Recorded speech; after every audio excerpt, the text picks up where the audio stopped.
Welcome back, everyone. May is Stroke Awareness Month, and the folks from the Bon Secours Neuroscience Institute in Suffolk are here to educate and, of course, increase awareness. And joining us now is Dr. Armistead Williams of Neurology Consultants of Tidewater and Director of the Stroke Program at Bon Secours DePaul Medical Center in Norfolk. Dr. Williams, welcome to the Hampton Roads Show. Thank you, Ariana. Well, it's great. You know, May is Stroke Awareness Month, but a lot of people just have that question. What is a stroke? How do you identify if you're having one? Okay, so first off, a stroke's when a patch of the brain stops working because the blood circulation there either stops up or starts to leak right into the surface of the brain.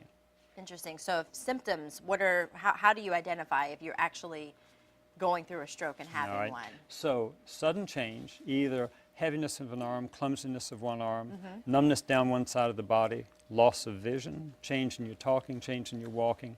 And what about some of the risk factors? Those are important because most strokes are preventable.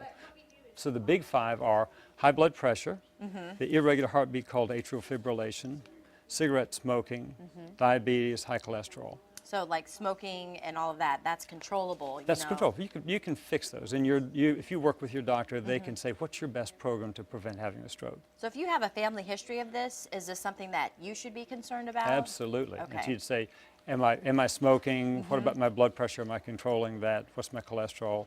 Do I have a tendency to diabetes? And for women, are there high risk factors or special signs One of the for things them? we're finding out in women, the most common cause of stroke in older women is the irregular heartbeat called atrial fibrillation, where the heart goes in irregular rhythm and sends clots up to the brain, or can send clots to the brain, and that's all preventable. Now, if you think you're having one, you would think common sense to drive yourself or call 911, but you know, people kind of brush it off. I'm fine, I can take myself. That's right. But you say treat it like a heart attack. Call 911. When you go to the emergency room, you go to the head of the line. They're all ready for you because the EMTs have called in. If you drive yourself, you're behind everybody else with sniffles. that's true. That's right. How important is awareness and education for folks out there, young and old? It's very important because we've had children recognize a grandparent had a stroke, called 911, they got to the hospital, got clot busters, undid the stroke, got out of it.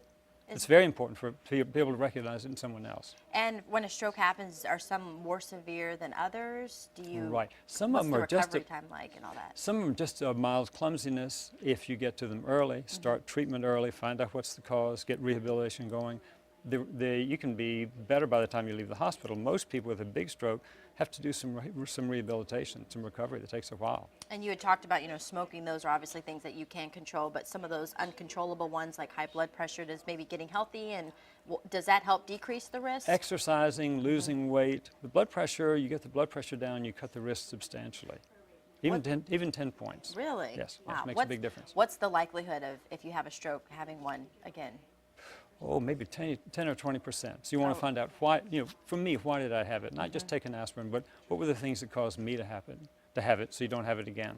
And if you're alone in the situation, are you able to be conscious enough to get to the phone, dial 911? I had a woman one time who recognized it, looked in the mirror, saw her face was different, unlocked the door, called 911, and by the time they got there, she was really having a bad stroke, and they got to her and fixed her up. It was amazing. Wow. Now explain, what is FAST? FAST is what the paramedics do, and FAST is face, arms, speech, and time.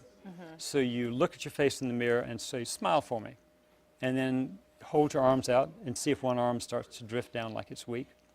Say, it's a beautiful day in Norfolk.